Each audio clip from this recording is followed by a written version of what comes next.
لله الكبير المتعال صاحب العز والكمال والعظمة والجمال والقدرة والجلال، المنزه عن النقص والزوال، المعبود عند الغلو والآصال، منشئ السحاب الثقال، ويسبح الرعد بحمده والملائكة من خيفته.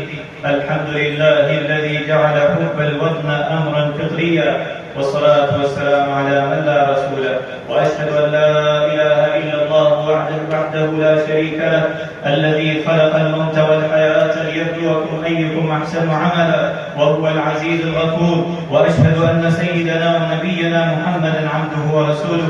اللهم صل وسلم على نبينا محمد وعلى آله وصحبه أجمعين. يا أيها الذين آمنوا اتقوا الله حق تقاته ولا تموتن إلا وأنتم مسلمون. عباد الله، لقد من الله علينا بنعم كثيرة متعددة، ولا يمكن لأحد أن يحصر نعمه وفضل الله علينا.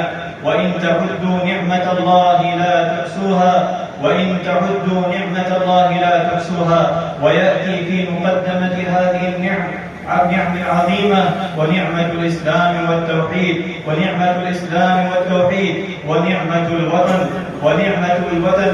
أيها المسلمون، المحبة للوطن أمر عزيزي وطبيعة طبع الله النفوس عليها.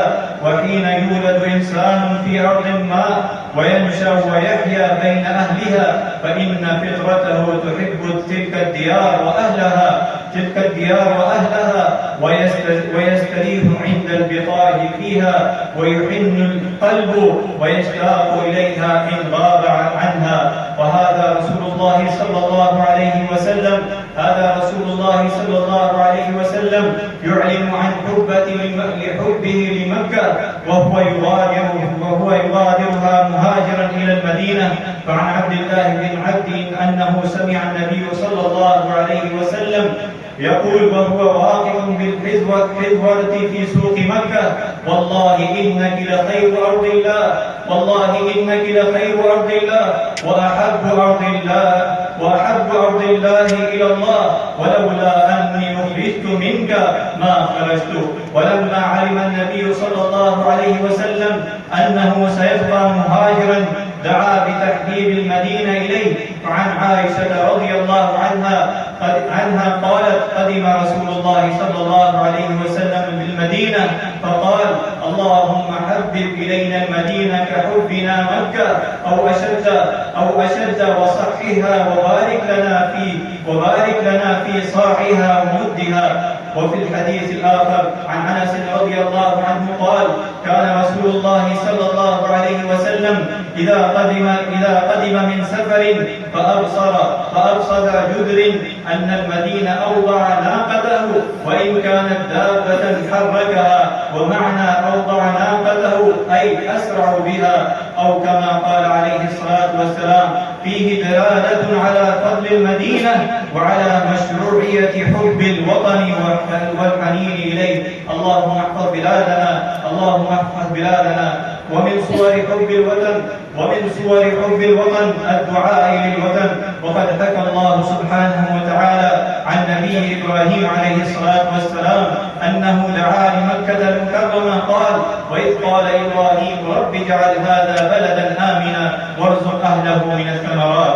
ومن صور حب الوطن المحافظة على روابط الأخوة والمحبة والاحترام بين أبناء الوطن. لم يترتب على ذلك من تحقيق لمعنى محبة الفرد لوطنه وتقوية الرابطة بين أبناء الوطن الواحد ونبذ العصبية والالتزام بمبدأ الإخوة الإسلامية التي قال الله في شأنها: إنما المؤمنون إخوة.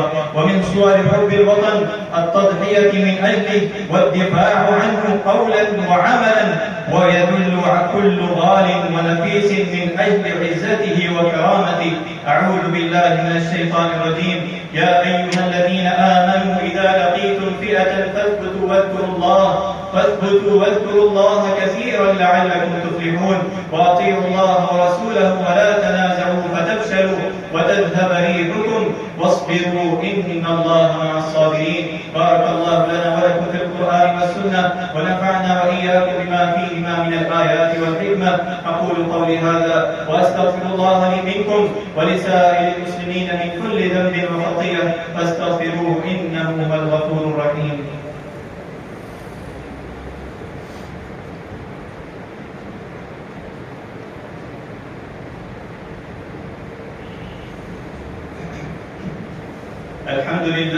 الحمد لله حمدا كثيرا طيبا مباركا فيه كما يحب ربنا ويرضى.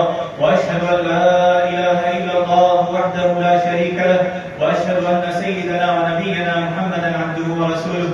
اللهم صل وسلم وبارك على سيدنا ونبينا محمد وعلى اله وصحبه اجمعين. يا ايها الذين امنوا اتقوا الله حق تقاته ولا تموتن الا وانتم مسلمون. اتقوا الله وراقبوه واعلموا انكم غدا موقوفون ومحاسبون وعلى اعمالكم مجزيون.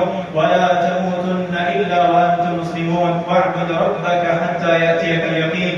هذا وصلوا وسلموا على رحمه المهداه والنعمه المستاه، فقد امركم بذلك ربكم جل في علاه، فقال قولا كريما: ان الله وملائكته يصلون على النبي يا ايها الذين امنوا صلوا عليه وسلموا تسليما. اللهم صل وسلم وبارك على عبدك ورسولك، وارض اللهم عن خلفاء الراشدين ابي بكر وعمر وعثمان وعلي رضي الله عنهم اجمعين، وعن سائر اصحاب نبيك والتابعين، وعن اهل بيته والتابعين ومن تبعهم باحسان الى يوم الدين. اللهم اعز الاسلام والمسلمين واذل الشرك والمشركين ودمر اعداءك اعداء الدين. اللهم اجعل هذا البلد وبلد الحرمين امنا مطمئنا وسائر بلاد المسلمين. اللهم احفظنا واحفظ بلادنا من كل شرور ومن كل كروب ومن حسد الحاسدين يا رب العالمين. ربنا افرغ علينا صبرا وثبت اقدامنا وانصرنا على القوم الكافرين. اللهم منزل الكتاب ومجري السحاب وهازم الاحزاب، اهزمهم وانصرنا عليهم يا رب العالمين. اللهم انصر اخواننا المسلمين المستضعفين في كل مكان. اللهم انصرنا يا رب العالمين يا ارحم الراحمين. اللهم احفظ بلادنا باكستان من كل شرور ومن كل كروب ومن حسد الحاسدين يا رب العالمين. اللهم انصرنا يا رب العالمين. اللهم هازم الاحزاب وانصرنا يا رب العالمين يا ارحم الراحمين. ربنا افرغ علينا صبرا وثبت اقدامنا وانصرنا على القوم الكافرين. انت مولانا فانصرنا على القوم الكافرين. ربنا آتنا في الدنيا حسنه وفي الاخره حسنه وقنا عذاب النار.